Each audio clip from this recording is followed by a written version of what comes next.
diagnosticarse y tratarse de una forma distinta.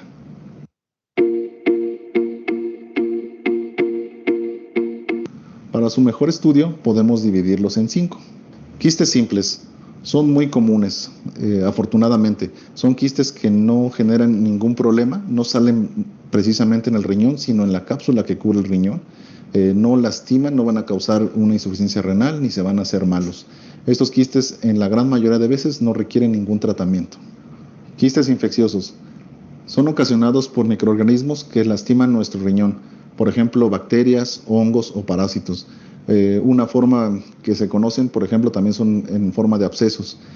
Estos se caracterizan por presentar malestar general, fiebre, dolor y generalmente se antecede por una infección urinaria. Es frecuente encontrarlos en pacientes que tienen las defensas bajas o en pacientes diabéticos que están mal controlados. Quistes cancerosos. Estos quistes son lesiones que pueden hacerse cáncer, que son precursoras de cáncer o que ya son cáncer. Estos desafortunadamente son altamente agresivos, por lo que su tratamiento es quitarlos mediante una cirugía. Quistes genéticos. En los quistes genéticos hay una herencia para que estos aparezcan. Estos quistes es una enfermedad progresiva que destruye al riñón. Puede aparecer inclusive desde el nacimiento o desarrollarse alrededor de los 35 o 45 años. Aquí desafortunadamente, como hay una destrucción del riñón, pues la insuficiencia renal es inevitable y el tratamiento va a terminar en diálisis, hemodiálisis o trasplante. Quistes que no son quistes. Esto es cuando durante un ultrasonido se ve una imagen que pareciera que fuera un quiste, pero en realidad no lo es. Puede ser por una enfermedad que esté al lado de los riñones o por una situación que no hay un buen vaciamiento de orina y se asemeje a que haya un quiste cuando no lo hay. Ahora bien, ¿cómo puedo saber si yo tengo quistes o no? Bueno, la mayoría de quistes se diagnostican a través de un estudio de ultrasonido que se hizo por otra cosa. Por ejemplo, se hizo un ultrasonido abdominal o un ultrasonido pélvico ovárico y por casualidad encuentran que hay quistes en el riñón. Pero también si hay síntomas, por ejemplo, dolor en la parte de atrás, en la fosa renal, si hay infecciones urinarias, si hay sangrado en la orina, pues es importante hacer de forma inicial un ultrasonido. En la mayoría de las veces hay que hacer estudios adicionales al ultrasonido para determinar qué tipo de quiste es, como estudios de sangre, estudios de orina y un estudio de imagen más específico. Como mencionamos anteriormente, la mayoría de los quistes no van a necesitar ningún tratamiento, sin embargo hay otros que van a requerir un tratamiento más agresivo, por eso es importante una valoración integral. ¿Conoces a alguien que tenga quistes? Te invito a compartir esta información.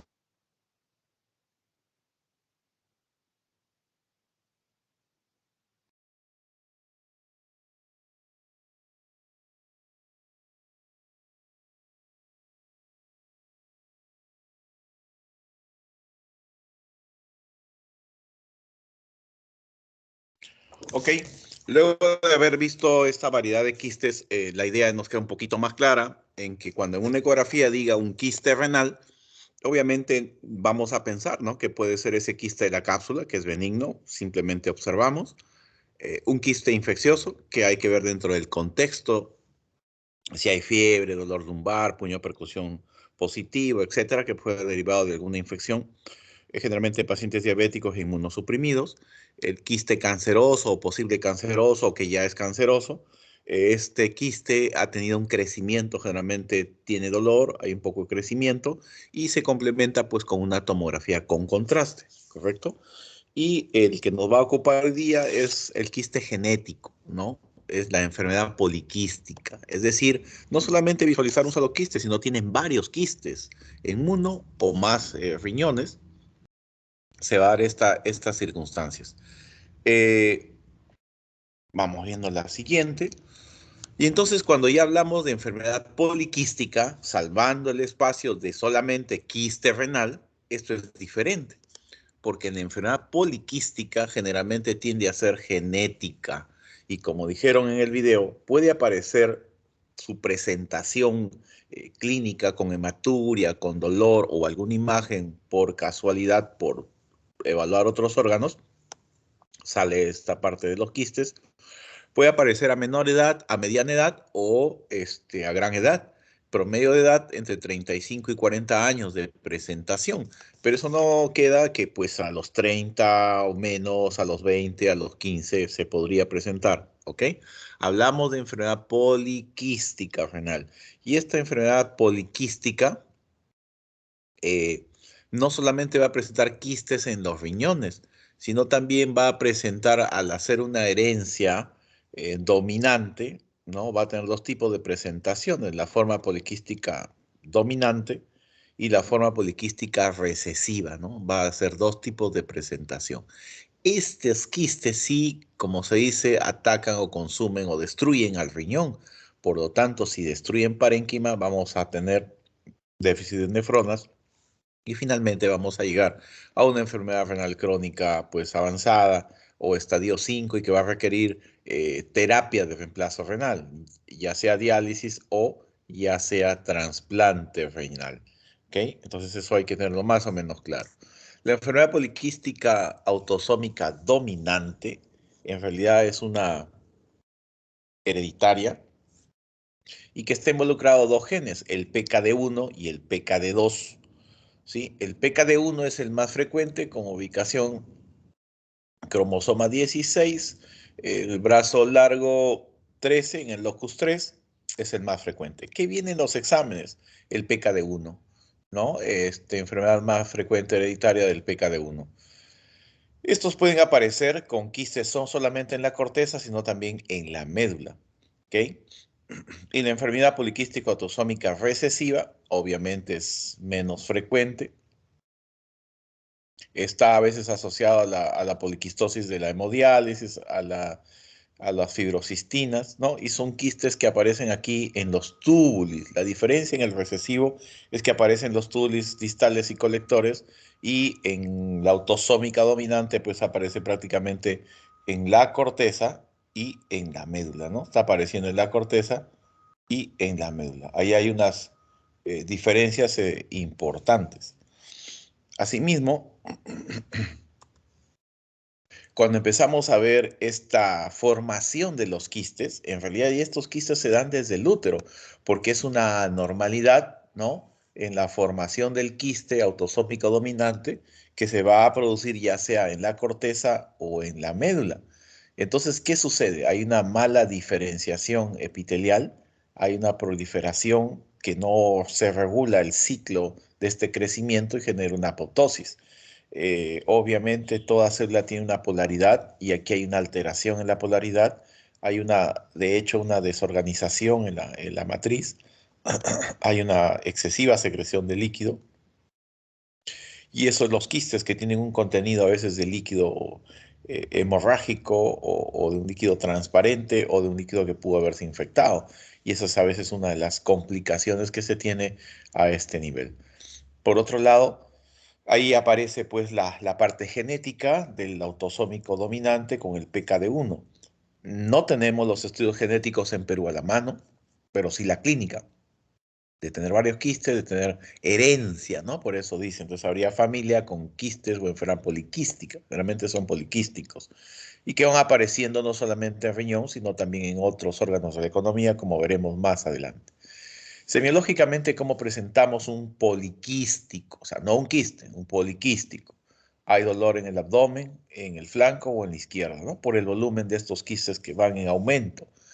Eh, el dolor va a depender obviamente del tamaño del quiste, del compromiso del riñón, ¿no? Porque si es pequeñito, unos cuantos, pues no va a haber ninguna molestia.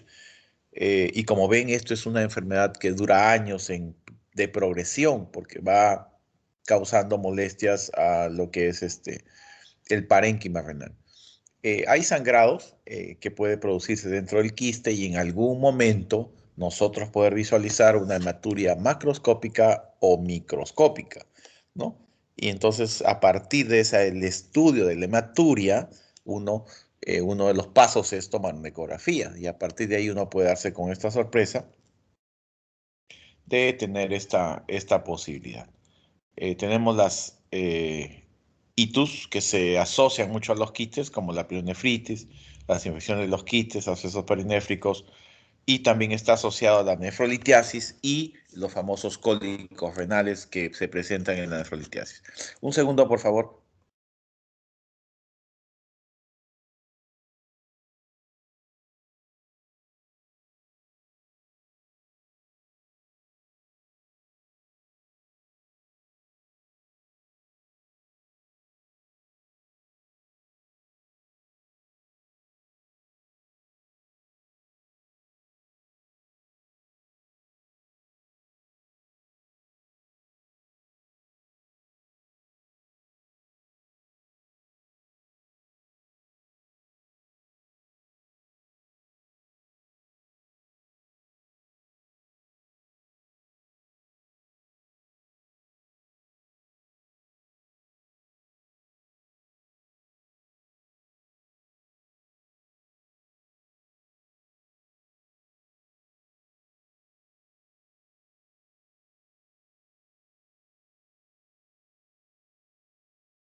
Ok, continuamos, disculpen la interrupción. Les comentaba que en semiología la forma de presentación es el dolor en abdomen, el flanco, muchas veces irradiado de espalda. Y este dolor se presenta obviamente porque hay un aumento del tamaño del quiste. Entonces, a quiste más grande, la posibilidad de manifestación clínica mayor. Sin embargo, no siempre hay estas posibilidades, ¿no? A veces solamente tenemos hematuria como una forma de presentación, ¿no? No tenemos otra situación, ¿no? Tenemos situaciones muy diferenciadas. Por otro lado, tenemos muchas posibilidades que nosotros poder asociar a infecciones, fundamentalmente la pielonefritis, infección del quiste, abscesos perinéfricos, ¿no? Y como les comentaba, asociados a litiasis, que se puede dar en este grupo de pacientes. Otro punto importante, aparte de la semiología, es que pueden presentarse con hipertensión, con mayor incremento de la presión arterial diastólica, ¿no? Entonces, estas enfermedades poliquísticas, estoy hablando de enfermedad poliquística, va a poder presentarse hasta un 30% asociado a hipertensión, un 20% infecciones, un 5% a itus o litiasis. La masa obviamente ya se ve cuando los quistes son muy avanzados y habrá un momento en el cual la enfermedad poliquística también coja hígado. Entonces vamos a tener aumento de volumen en la zona hepática, que en la semiología vamos a encontrar todas las características de un hígado agrandado y por ecografía pues una hepatomegalia nodular, porque son quistes, ¿no? Pero son informados como nódulos. Esto se va a dar dentro de los exámenes de laboratorio. Entonces, no hay una prueba específica que nos marque enfermedad poliquística. La única prueba es genética, asociado con el PKD1, pero no tenemos en nuestro alcance. Y tampoco es de uso rutinario. Ante las sospechas clínicas y en caso de duda, pues se hace. Pero no hay en Perú. Normalmente, ¿qué evaluamos? Ya tenemos una sospecha de enfermedad poliquística, hacemos la ecografía, en la ecografía nos salen muchos quistes en historia familiar, entonces decimos, este caso probablemente es enfermedad poliquística del adulto, no es un quiste aislado.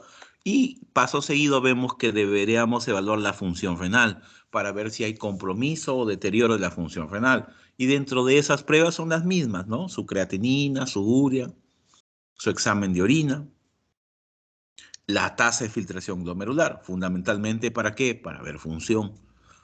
Para ver alteraciones de lo que es proteinuria, pues en el examen de orina ya me sale un cualitativo, si habrá albuminuria, una cruz, dos cruces o tres cruces. Acto seguido pasaré a ver si hay la proteinuria en 24 horas, dependiendo de lo que me salga en el examen de orina simple. Porque en el examen de orina simple me sale que no hay proteínas, ya no tendría por qué dosar de 24 horas, ¿no? Porque me va a salir cero. Pero si tengo una cruz, ¿no? O tengo dos cruces, o tengo tres cruces, sí, me está indicando que debería valorar. Y a veces pedimos calcio-fósforo como una posibilidad de evaluación de cronicidad de la enfermedad renal, si la tuviera, o cuando estamos asociados a litiasis, calcio-fósforo, ácido úrico. Pero no es que sea un requisito estas pruebas para la enfermedad poliquística, sino va a depender de cómo se presenta el caso y cómo nosotros vamos a utilizar nuestros recursos de laboratorio. Cuando ya está pues asociada la enfermedad renal crónica, la enfermedad poliquística del adulto, igual lo estaríamos como una enfermedad renal crónica, que más tarde van a tener en la clase. Entonces ya sabemos que tiene estadios y que la etiología más frecuente es diabetes, hipertensión, pero dentro de esas causas hay unas que van con un porcentaje mucho menor, alrededor entre 5 a 10%, que es la poliquistosis renal. De tal manera que las imágenes, como ven, son importantes: ecografía, tomografía y resonancia. La resonancia no es rutinario, no es que sea una prueba mejor que una tomografía, ¿sí? Y lo utilizamos para cosas muy puntuales, ¿no? En realidad solamente para distinguir a veces el carcinoma de células renales de los quistes simples y nada más, ¿no? Eh, las tomos cuando son casos pediátricos, ¿no? Casos complicados, porque nuestra prueba aquí es la ecografía, nuestra prueba de gran ayuda costo efectiva, inclusive para hacer tamizajes con los familiares de los pacientes, porque si dijimos que es hereditario y puede ser asintomático a los inicios de la vida o no, entonces tenemos que hacer nuestras ecografías. ¿Ok? Y aquí hay unos criterios importantes, que son los criterios ecográficos, para determinar la poliquistosis, la enfermedad poliquística del adulto, ¿sí? Criterio de edad, ¿no? Tenemos criterios de Rabine, ¿no? Que están asociados a la mutación del PKD1, ¿no? Y los criterios de Rabine modificados. Los que están en la primera línea, ellos tienen antecedentes familiares muy fuertes. Entonces, yo encuentro un paciente en la ecografía con una poliquistosis renal, le pregunto sobre la familia, me dice, sí, mi tío tiene quistes, mi mamá tiene quistes, mi abuelo murió en diálisis de quistes. Entonces, básicamente es una familia que está heredando el PKD1. Y entonces, aquellos pacientes que tienen herencia familiar, se les asocia según grupo de edad. Si son menores de 30 años, si son entre 30 y 60 y mayores de 60. Entonces, la sensibilidad de tener estos criterios de los quistes, ¿no? Sabiendo que hay un fuerte componente hereditario, nos da una sensibilidad muy alta que ya ha sido corroborada cuando yo hago una prueba genética. Entonces, si yo tengo menor de 30 años y por ecografía tengo al menos 2 quistes unilaterales o bilaterales, es decir, 2 quistes por riñón, ya sea en uno o en otro, y menos de 30 años e historia familiar, la sensibilidad y especificidad es altísima que yo tenga la posibilidad de enfermedad poliquística dominante, básicamente por PKD1. Pero si yo tengo una edad mayor o igual a 60 años, ¿qué quiero? Que por lo menos 4 quistes en cada riñón. Entonces no es así de sencillo de cualquier quiste decir, esa es enfermedad poliquística. No. Si es más de 60 años, tengo que tener por lo menos 4 quistes en cada riñón, o sea, 4 en la derecha y 4 en la izquierda. Más de 60 años, con historia familiar. Solo así mi sensibilidad será 100% de plantear este diagnóstico. En cambio, cuando yo tengo entre 30 y 59, al menos nos pide 2 quistecitos, ¿no? En cada riñón. Y menos de 30, al menos nos pide igual 2 quistecitos en uno o 2 riñones. Bacán.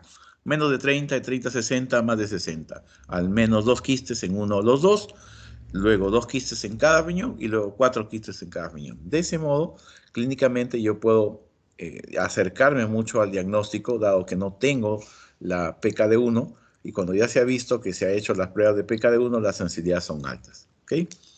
Eso es cuando yo tengo la historia familiar. Luego hay los criterios de Rabine modificado, a los cuales no tengo un genotipo, no lo sé el genotipo, pero tengo igual una historia familiar positiva. Ya hay una subclasificación ya entre 15 y 39, entre 40 y 59, y que va aumentando la sensibilidad, ¿no? Entonces, como ven, a mayor número de quistes y la mayor edad, la sensibilidad aumenta para yo plantear diagnósticos. Lo que no ha cambiado es mayor de 60 años, tiene que tener 4 quistes por cada riñón, ¿sí? Por cada riñón tiene que tener 4 quistes para yo estar pensando en enfermedad poliquística. Si tiene 3, puede ser simplemente unos quistes simples que están ahí o una poliquistosis normal y corriente, no una enfermedad genética de poliquistosis renal. Cuando hablamos de esta enfermedad genética, poliquistosis renal, es porque la familia va a estar involucrada. Cuando no, son simplemente quistes simples. Y por aquí hay un algoritmo interesante que alguien lo planteó en un momento, que es lo mismo que estamos comentando y que ya está, digamos, asociado a la ecografía, y que si tiene o no tiene historia familiar. Si tiene historia familiar, al menos 2 quistes en uno o ambos riñones, al menos 2 quistes en cada riñón y al menos 3 quistes en cada riñón, ¿no? Como ven, con historia familiar. Aquí le bajo un poquito al último, 3 quistes. Pero ¿qué pasa si no hay historia familiar? Tiene que por lo menos tener al menos 5 quistes en menor de 30, igual para entre 30 y 59, y al menos 8 quistes, ¿no? Al menos 8 quistes, claro que son mayores de 60, ¿no? Al menos 8 quistes para los que son mayores de 60 años, ¿correcto? Desde el punto de vista sí es importante también manejar esta información basada en los criterios de Rabine. En la práctica, en realidad, utilizamos esta última, porque no siempre hay historia familiar y no siempre vamos a tener el PKD1. Entonces decimos, a ver, historia familiar, no, perfecto. Más de 60 años, 8 quistes, menos de 65, ¿no? O más, punto. Ahí queda para sospechar o plantear enfermedad poliquística del adulto. Y 2, 2, 3, ¿no? Que es la otra parte. Entonces, en esta ecografía, los criterios ecográficos ya hemos comentado, los quistes, no vale la pena repetir lo mismo. Y respecto al tratamiento. El tratamiento en realidad puede ser sintomático, hay control de la presión arterial, hay una elección de un IECA o un ARA2, hay control de enfermedad renal crónica, si la tuviera, tratar de itus si la tuviera, tratar de infecciones de los quistes si la tuviera. Estos quistes generalmente tienden a infectarse y están mediados pues obviamente por quinolonas, ¿no? Que se va a dar este tipo de situaciones en este grupo de pacientes. Entonces tratamos algunas de estas cuestiones. Y último, un medicamento, el tolvaptan, que está en uso clínico. Bueno, el año pasado todavía no se había aprobado por los Estados Unidos, pero ya está aprobado, que puede mejorar el transporte de la funcionalidad del quiste, ¿no? Y lo otro es que se probó con everolimus, ¿no? Que se ha dado resultados, pero cuando son cánceres, más no cuando están en la etapa de quistes. Si este quiste es muy grande, pues nosotros podemos hacer un drenaje. En algún momento estos quistes han sido demasiado grandes, involucra casi todo el riñón, el riñón ya no es funcionante, los quistes son de difícil acceso, entonces entramos a ¿qué? A una nefrectomía. Y en algún momento hacemos cuando el hígado está muy comprometido, pues podemos hacer una resección parcial del hígado, ¿no? Cuando hay hipertensión portal, también en áreas donde se podría actuar, ¿no? Los pacientes pueden ir a hemodiálisis, a un trasplante y mientras no haya compromiso con la parte, peritoneal o la parte de infección, podríamos tener esas otras posibilidades, ¿no? De tratar a este grupo de pacientes. Por otro lado, sí es importante también recalcar algunos puntos del tratamiento, que lo vamos a ver con una visión más amplia aquí en estos 4 o 5 minutos del video.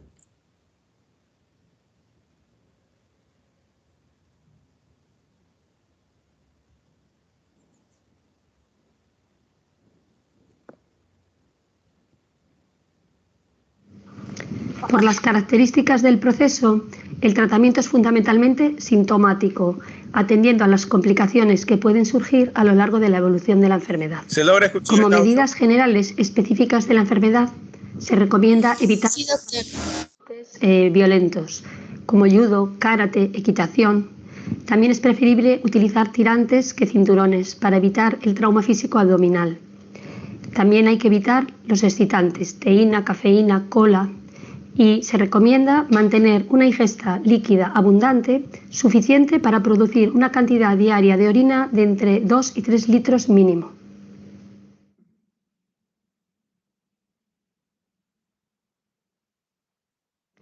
El control de la hipertensión arterial es prioritario y hay que realizarlo de una forma estricta y desde el inicio. Hay que mantener un estilo de vida saludable, el peso adecuado, ejercicio físico regular y limitar la cantidad de sal que se ingiere. El fármaco de elección en estos casos es uno que inhibe el sistema renina-angiotensina-aldosterona. Son aquellos acabados en pril o acabados en sartán, o los antagonistas de la aldosterona.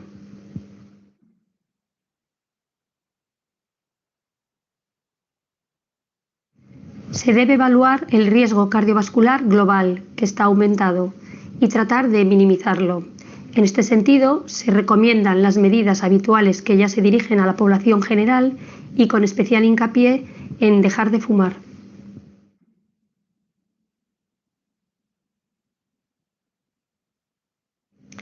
Si hay dolor, se trata con reposo y con analgésicos habituales.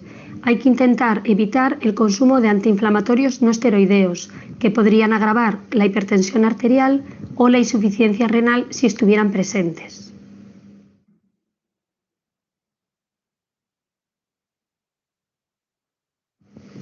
Si hay sangre en la orina, inicialmente se trata de una forma conservadora y no es un signo de alarma para tener que ir a urgencias o al centro médico.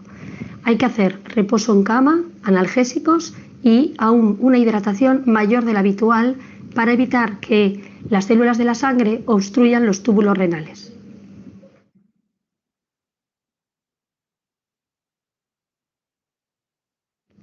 Las infecciones urinarias, cistitis, deben de tratarse precozmente y con el antibiótico adecuado.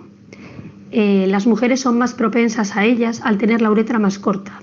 Se dan medidas generales como micción tras mantener relaciones sexuales, limpiarse siempre de delante a atrás y no a la inversa, y en aquellas pacientes que presentan infecciones recurrentes también el consumo de arándanos es interesante, sea en fruto seco, en zumo o en pastillas. En general hay que evitar instrumentación del tracto urinario. También se pueden infectar los quistes renales y, al igual que sucede con cualquier absceso profundo, ser difícil su tratamiento y ser necesario emplear antibióticos por vía intravenosa y de una manera prolongada. La infección puede asociarse con cálculos en la pelvis renal y no ser posible eliminar la infección hasta que se eliminen los cálculos. En ocasiones la infección renal puede ser tan grave o no responder al tratamiento que haga necesario realizar una intervención quirúrgica para extirpar un riñón. Esto se conoce como nefrectomía.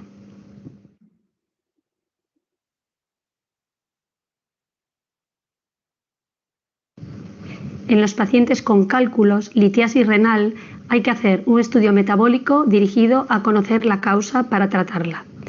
Esto consiste en cuantificar en orina diversos elementos, como es la eliminación de calcio, de fósforo, de oxalato, citrato y ácido úrico. La mayoría de los cálculos son de oxalato cálcico y se pueden ver en una simple radiografía de abdomen. En otras ocasiones son de ácido úrico, no se verían en la radiografía de abdomen. En estos casos cobra aún más importancia el mantener una ingesta líquida muy elevada. Si la piedra produce obstrucción al flujo de la orina, puede ser necesario realizar litotricia, que consiste en pulverizar o fragmentar los cálculos para facilitar su eliminación, o incluso hacer cirugía para eliminar el cálculo.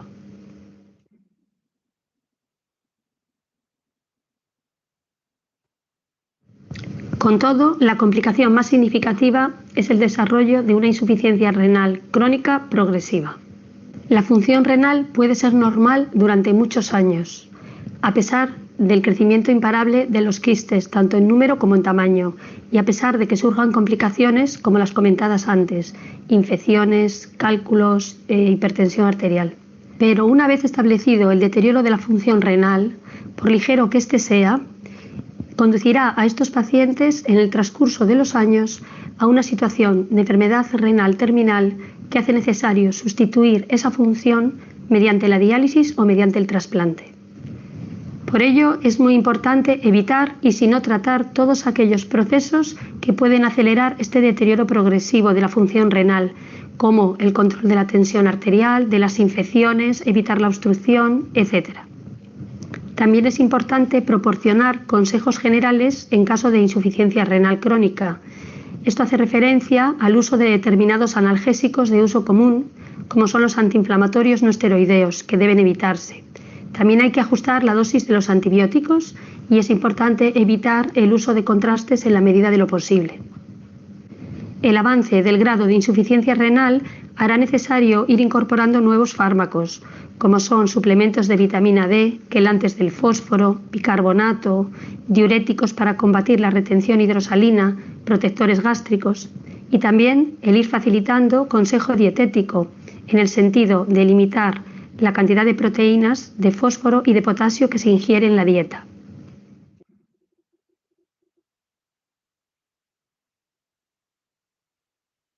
Cuando se alcanza la fase de nefropatía terminal, es necesario sustituir la función de los riñones, bien mediante la diálisis, que puede ser hemodiálisis o diálisis peritoneal, o bien mediante la realización de un trasplante renal, que puede ser de un donante cadáver o de un donante renal vivo. Los enfermos con poliquistosis renal en programa de diálisis presentan una ventaja respecto a otros enfermos con otra causa diferente de enfermedad renal crónica, y es que presentan menos anemia porque hay una mayor producción de eritropoyetina y por tanto necesitan también menos tratamiento de la misma. En cuanto al trasplante renal, puede ser necesario realizar una nefrectomía previa, quitar uno de los riñones. Esto puede suceder por diversas causas. Puede ser por complicaciones como infecciones, dolor, tumor, cálculos, pero también puede ser por una nefromegalia excesiva, riñones muy grandes que no permiten colocar el injerto renal.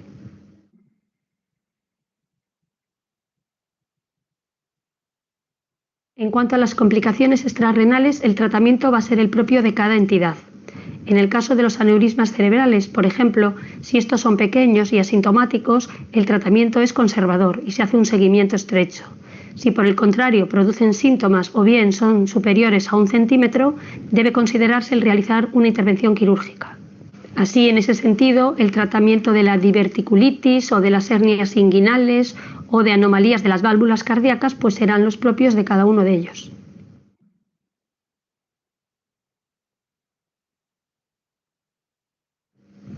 Los pacientes y sus familiares deben de ser informados y educados sobre las manifestaciones clínicas de la enfermedad y sobre su tratamiento, y también sobre el carácter hereditario de la misma.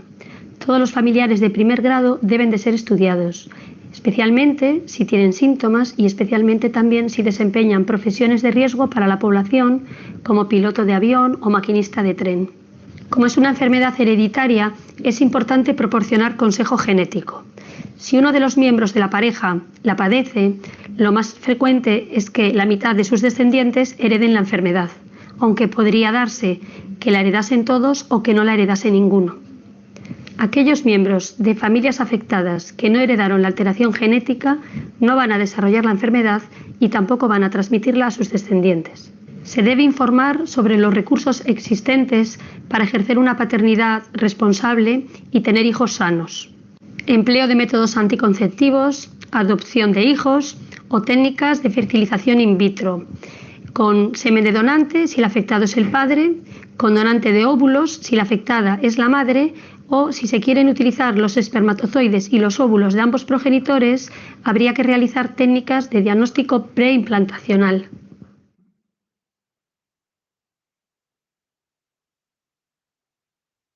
En el conocimiento y tratamiento de esta enfermedad se han producido y se siguen produciendo grandes avances. Como es una enfermedad lentamente progresiva, existe la oportunidad de tratar retrasando el crecimiento de los quistes. Hay un nuevo fármaco que lo consigue, un inhibidor oral de la vasopresina, y varios que se están investigando.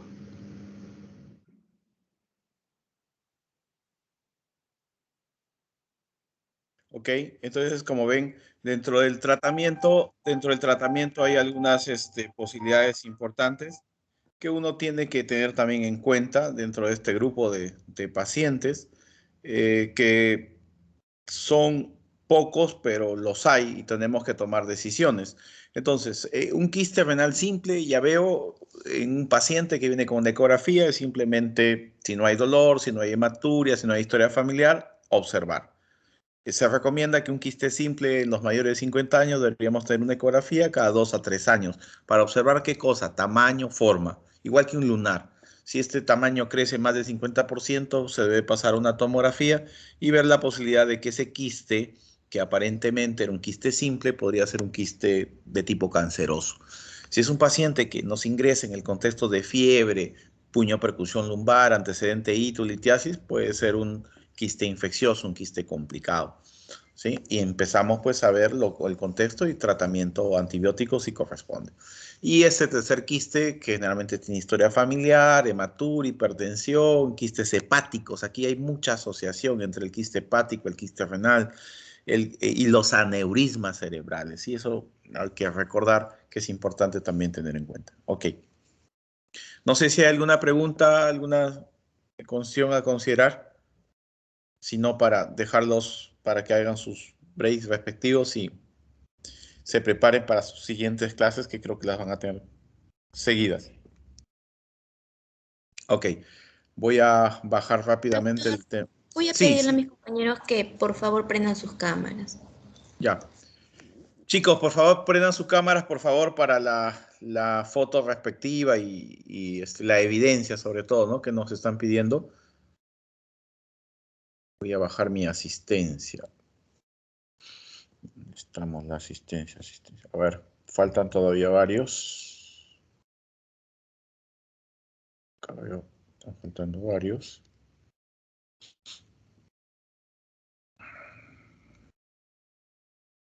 Están faltando varios compañeros.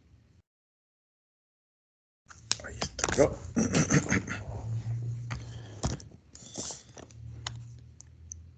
Ahí estamos todos como despertando, pero así es este sacrificio, así que ya viene su maratón de clases.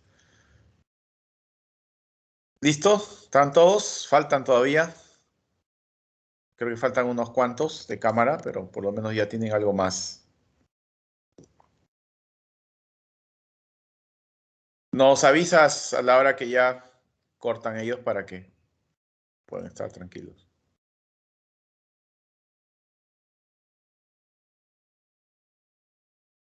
Gracias. Ahora sí. Listo. Gracias, chicos, por su presentación de las cámaras. Más bien, gracias por estar temprano. Bueno, con mi grupo vamos a ver a qué hora nos podemos recitar, ¿no? Porque creo que tienen ahorita a las 9 2 clases, por lo menos van a acabar a 11 y pico. Ya yo por el WhatsApp nos vemos para ver si podemos hacer algo más hoy día. Ok, listo. Gracias, nos vemos. Hasta luego.